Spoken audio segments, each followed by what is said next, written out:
Hi everyone, welcome back to the channel and this is me Tamanna. So today in this video we are going to do class 12 geography chapter number 2, the world population of the first book human geography. So without any further ado, let's get started. सबसे पहले अगर हम लोग बात करें 21st century की, तो 21st century में वर्ल्ड की पॉपुलेशन 6 बिलियन थी एंड ये जो भी पॉपुलेशन है ये बहुत ही ज़्यादा अनइवनली डिस्ट्रीब्यूटेड है. इवन जॉर्ज बी क्रेसी ने रिमार्क किया है कि Asia has many places where people are few and few places where people are very many. मतलब एशिया में ऐसी बहुत सारी प्लेसेस हैं जहाँ पे एरिया ज़्यादा है बट तब भी वहाँ पे लोग नहीं रहते, एंड ऐसी भी बहुत सारी प्लेसेस हैं जहाँ पे एरिया कम होने के बाद भी बहुत सारी पॉपुलेशन रहती है. सो इसके थ्रू हम कह सकते हैं कि हमारी जो वर्ल्ड की पॉपुलेशन है वो बहुत ही ज़्यादा अनइवनली डिस्ट्रीब्यूटेड है. Now patterns of population distribution in the world. Now population distribution refers to the way people are spaced over earth surface. मतलब किस तरह से लोग अर्थ के सर्फेस पे कह सकते हैं फैले हुए हैं.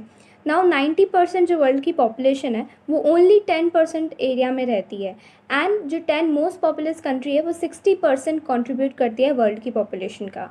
And out of this 10 countries जो 6 है वो एशिया में लोकेटेड है, that is India, China, Indonesia, Pakistan, Bangladesh, Japan. Now density of population. It is the ratio between the number of people to the size of land. मतलब किसी भी particular area में कितने लोग रहते हैं, इसको हम कहते हैं डेंसिटी ऑफ पॉपुलेशन. इसको हम पर्सन पर स्क्वायर किलोमीटर में मेजर करते हैं एंड इसका फॉर्मूला है population upon area. Like for example किसी भी 100 स्क्वायर किलोमीटर के एरिया में अगर पॉपुलेशन 1,50,000 पर्सनस है तो वहाँ की डेंसिटी हो जाएगी 1,50,000 अपॉन 100, दैट इज़ 1500 पर्सन पर स्क्वायर किलोमीटर. नाउ हमने अभी पढ़ा कि हमारी जो पॉपुलेशन है वो बहुत ही ज़्यादा अनइवनली डिस्ट्रीब्यूटेड है, कि यानी कुछ प्लेसेस में बहुत सारे लोग रहते हैं वेरस कुछ प्लेसेस में बहुत कम लोग रहते हैं. तो इसका क्या रीज़न है? तो इसके कुछ फैक्टर्स होते हैं. सबसे पहले जियोग्राफिकल फैक्टर्स, दूसरा है इकोनॉमिक फैक्टर्स एंड थर्ड है सोशल एंड कल्चरल फैक्टर्स. सो हम एक एक करके सारे फैक्टर्स को पढ़ने वाले हैं. सबसे पहले अगर हम लोग जोग्राफिकल फैक्टर्स की बात करें तो उसमें आता है availability of water. Now for example अगर मैं आपसे कहूँ कि अगर मैं आपको चॉइस देती हूँ कि आप किस प्लेस पे रहना पसंद करेंगे जहाँ पे वाटर अवेलेबल है या फिर उस प्लेस पे जहाँ पे वाटर की स्कैर्सिटी है, तो आप ऑफ कोर्स कहोगे कि आप उस प्लेस पे रहना पसंद करोगे जहाँ पे वाटर अच्छे से अवेलेबल है. तो उसी तरह से लोग मेनली उन एरियाज़ पे रहना प्रेफर करते हैं जहाँ पे फ्रेश वाटर ईजिली अवेलेबल. इसी रीज़न की वजह से जो रिवर वैलीज़ का एरिया है वो बहुत ही ज़्यादा डेंसली पॉपुलेटेड है. Second land forms. लोग हमेशा फ्लैट प्लेन्स पे रहना पसंद करते हैं या फिर जेंटल स्लोप वाले एरियाज़ में, क्योंकि ये फेवरेबल होता है एग्रीकल्चर के लिए. इनफैक्ट यहाँ पे इंडस्ट्रीज़ भी बहुत अच्छे से सेटअप हो सकती हैं.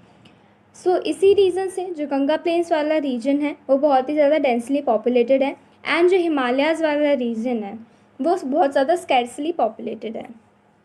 थर्ड फैक्टर है क्लाइमेट. मेनली लोग ऐसे क्लाइमेट में रहना पसंद करते हैं जो ना ही ज़्यादा हॉट हो या ना ही ज़्यादा कोल्ड हो, मॉडरेट टाइप का हो और फेवरेबल हो. एंड इसी रीज़न की वजह से मेडिटेरेनियन रीजन जो है वो बहुत ही ज़्यादा डेंसली पॉपुलेटेड है. फोर्थ फैक्टर है सॉइल. मेनली लोग फर्टाइल सॉइल में रहना पसंद करते हैं बिकॉज अगेन एग्रीकल्चर बहुत अच्छे से हो जाता है, इंटेंसिव एग्रीकल्चर को सपोर्ट करता है. सेकेंड फैक्टर्स हैं इकोनॉमिक फैक्टर्स, जिसमें पहला है मिनरल्स. लोग मेनली मिनरल डिपॉजिट वाले एरियाज़ में रहना पसंद करते हैं क्योंकि जहाँ पे मिनरल डिपॉजिट्स होंगे तो वहाँ पे इंडस्ट्री सेटअप होंगी एंड इंडस्ट्री सेटअप होंगी तो वहाँ पे कह सकते हैं एम्प्लॉयमेंट जनरेट होगा. इस वजह से जो स्किल्ड या सेमी स्किल्ड वर्कर्स हैं वो इन एरियाज़ पे जाएंगे जिसके कारण ये डेंसली पॉपुलेटेड हो जाएगा. इसके example Katanga, Zambia, copper belt in Africa. Now ये एग्जाम्पल्स बहुत ज़्यादा इंपॉर्टेंट है 1 मार्कर के पॉइंट ऑफ व्यू से, आपको ये याद करना है. नेक्स्ट है अर्बनाइजेशन. जो सिटीज़ की अगर हम लोग बात करें तो वहाँ पे बेटर एम्प्लॉयमेंट अपॉर्चुनिटीज़ होती हैं, एजुकेशनल या मेडिकल फैसिलिटीज़ होती हैं, बेटर ट्रांसपोर्ट होता है. रीज़न की वजह से रूरल अर्बन माइग्रेशन है वो बहुत ज़्यादा हो जाता है सिटीज़ में एंड इसके कारण अगेन डेंसली पॉपुलेटेड ये बन जाते हैं एंड इसका एग्जाम्पल है मेगा सिटीज़.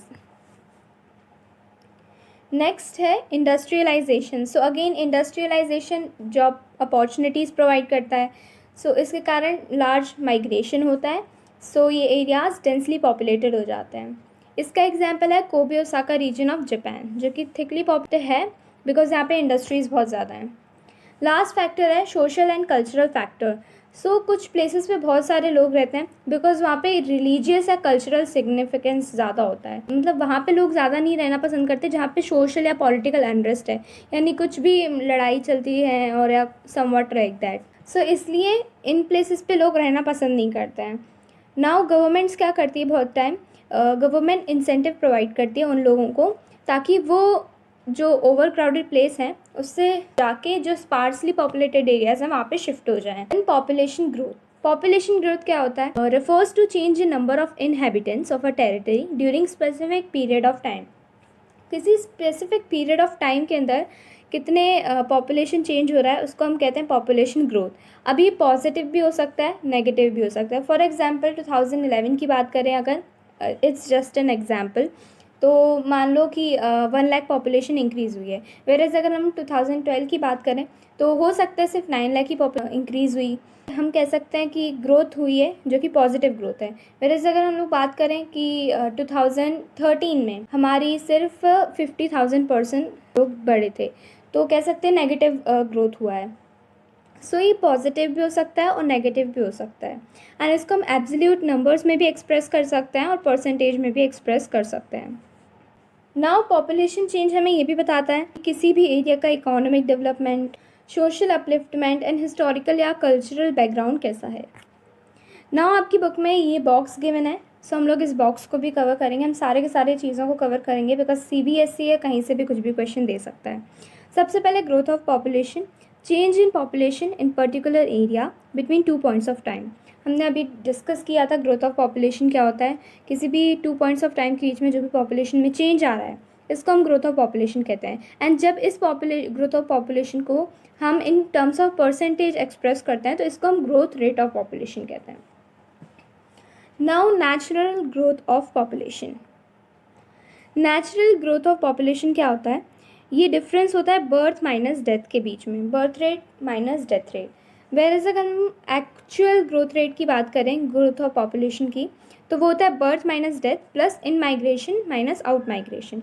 क्योंकि देखो पॉपुलेशन ज़रूरी नहीं है बर्थ या डेथ रेट से ही बढ़े या इंक्रीज़ हो, ये इन माइग्रेशन या आउट माइग्रेशन से भी इंक्रीज़ या डिक्रीज़ होती है। जैसे फॉर एग्जांपल अगर अपनी कंट्री में कोई इन माइग्रेशन करता है तो अपनी कंट्री की पॉपुलेशन इंक्रीज़ हो जाती है, वेरेज अगर अपनी कंट्री से कोई दूसरी कंट्री में जाता है तो आउट माइग्रेशन होता है, एंड इसके कारण अपनी कंट्री की पॉपुलेशन डिक्रीज़ हो जाती है। सो ये माइग्रेशन पे भी डिपेंड करता है। सो एक्चुअल ग्रोथ रेट होगा birth minus death plus in migration minus out migration. Positive growth of population, अब पॉजिटिव ग्रोथ ऑफ पॉपुलेशन कब होगा, या तो बर्थ रेट ज़्यादा होगा डेथ रेट से, या फिर इन माइग्रेशन ज़्यादा होगा आउट माइग्रेशन से। नेगेटिव ग्रोथ रेट कब होगा, या तो आउट माइग्रेशन ज़्यादा होगा इन माइग्रेशन से, या फिर डेथ रेट ज़्यादा होगा बर्थ रेट से। Now will talk about the components of population change. So mainly यहाँ पे 3 कंपोनेंट्स होते हैं, बर्थ, डेथ एंड माइग्रेशन, जो कि इफेक्ट करते हैं पॉपुलेशन को। सबसे पहला है crude birth rate, number of live births in year per 1000 of population, मतलब पर्टिकुलर ईयर में कितने बर्थ्स हो रहे हैं ना। इसका फॉर्मूला होता है BI/P × 1000। ना BI यहाँ पे live births during the year and P है मीडियर पॉपुलेशन। सो P में बहुत बार एक क्वेश्चन आता है कि व्हाट डज P डिनोट्स, तो उसमें आपका ऑप्शन में ये भी हो सकता है कि population and mid year population. तो मोस्ट ऑफ द टाइम हम लोग कन्फ्यूज हो जाता है, हम पॉपुलेशन को टिक करके आ जाता है, बट आपको बहुत अच्छे से ध्यान रखना है कि ये मिड ईयर पॉपुलेशन है। नेक्स्ट है CDR, क्रूड डेथ रेट, ये नंबर ऑफ डेथ है per 1000 of population in particular region. तो किसी भी रीजन में किसी भी ईयर में कितनी डेथ्स हो रही हैं उसको हम क्रूड डेथ रेट कहते हैं, एंड इसका फॉर्मूला होता है D/P × 1000। सो यहाँ पे D है number of deaths and P है again estimated mid year population. Third and major important factor आ जाता है माइग्रेशन। सो जैसा कि मैंने पहले भी कहा था, बर्थ या डेथ रेट से ही हमारी पॉपुलेशन या कह सकते हैं ग्रोथ इंक्रीज़ या डिक्रीज़ नहीं होती है, माइग्रेशन भी एक इम्पॉर्टेंट फैक्टर होता है ना। माइग्रेशन क्या होता है उसको समझने से पहले हमें कुछ इंपॉर्टेंट टर्म्स समझने होंगे।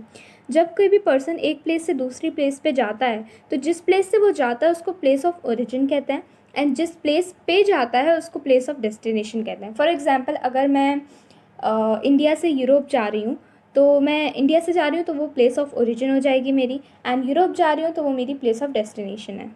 एंड माइग्रेशन से क्या होता है, जो प्लेस ऑफ ओरिजिन है वहाँ पे डिक्रीज़ हो जाता है पॉपुलेशन, और जो प्लेस ऑफ डेस्टिनेशन है वहाँ पे पॉपुलेशन इंक्रीज़ हो जाती है। फॉर एग्जांपल अगर मैं इंडिया से यूरोप जा रही हूँ तो जो इंडिया की पॉपुलेशन है वो डिक्रीज़ हो जाएगी, बिकॉज मैं तो माइग्रेट कर रही हूँ, एंड मैं वहाँ पे जा रही हूँ यूरोप में, तो वहाँ पे पॉपुलेशन इंक्रीज़ हो जाएगी। देन माइग्रेशन परमानेंट भी हो सकता है, टेम्प्रेरी भी हो सकता है, सीजनल भी हो सकता है मैं कुछ बिजनेस कर रही हूँ तो मैं जा रही हूँ वहाँ पे अपने प्रोडक्ट्स को सेल करने, सो परमानेंट भी हो सकता है, टेम्प्रेरी भी हो सकता है, सीजनल भी हो सकता है। ये rural to rural areas, urban to rural areas, rural to urban areas या अर्बन टू अर्बन एरियाज़ भी हो सकता है। देन इसमें दो टर्म्स और आते हैं, इमिग्रेशन एंड एमिग्रेशन। इमिग्रेशन वो माइग्रेंट्स होते हैं जो न्यू प्लेस पे कह सकते हैं मूव होते हैं। इमिग्रेंट्स वो माइग्रेंट्स होते हैं जो किसी भी प्लेस से निकल जाते हैं, move out of the place. अब ये आप कैसे याद करोगे, I for immigration and I for in, and E for emigration and E for exit, तो आप ऐसे याद रखोगे। Friends who move in to a new place तो इमिग्रेशन या immigrants, and who move out of the new place उनको emigrants. So yes, now कुछ factors, अब माइग्रेशन हो क्यों रहा है, बिकॉज इसके पीछे कुछ फैक्टर्स होते हैं। तो यहाँ पे हम दो फैक्टर्स पढ़ेंगे, push factors and pull factors. Push factors क्या करते हैं, जो प्लेस ऑफ ओरिजिन है उसको लेस एट्रैक्टिव कर देते हैं। मे बी वहाँ पे अनएम्प्लॉयमेंट है, पुअर लिविंग कंडीशन है, या पॉलिटिकल टर्मोइल है, इसके कारण कोई भी पर्सन उधर से जाना चाहता है। एंड पुल फैक्टर्स होते हैं, पुल फैक्टर्स क्या करते हैं, जो प्लेस ऑफ डेस्टिनेशन है उसको बहुत ज़्यादा अट्रैक्टिव बना देते हैं। लाइक वहाँ पे बेटर जॉब अपॉर्चुनिटीज़ हैं, लिविंग कंडीशंस बहुत ज़्यादा अच्छी हैं, एंड पीस और स्टेबिलिटी है। Now, most important and the last topic is demographic transition. So demographic transition theory किसी भी एरिया की फ्यूचर पॉपुलेशन को प्रेडिक्ट करती है। सो वी कैन से कि हमें ये थ्योरी बोलती है कि जैसे जैसे सोसाइटी रूरल, एग्रेरियन या इलरेटेड से अर्बन, इंडस्ट्रियल एंड लिटरेट की तरफ मूव होती है, तो जो सोसाइटी का हाई बर्थ रेट और हाई डेथ रेट है वो लो बर्थ रेट और लो डेथ रेट की तरफ शिफ्ट हो जाता है। एंड ये बेसिकली स्टेजेस में चेंजेस होता है, एंड इसको हम कहते हैं डेमोग्राफिक साइकिल। अब इसमें 3 स्टेजेस होती हैं, इसमें क्वेश्चन बहुत बार आ चुका है बोर्ड एग्जाम में, सो ये बहुत ज़्यादा इंपॉर्टेंट है। Describe the 3 stages of demographic transition, so ये बहुत ज़्यादा इंपॉर्टेंट है, तो इसको बिल्कुल ध्यान से पढ़ना।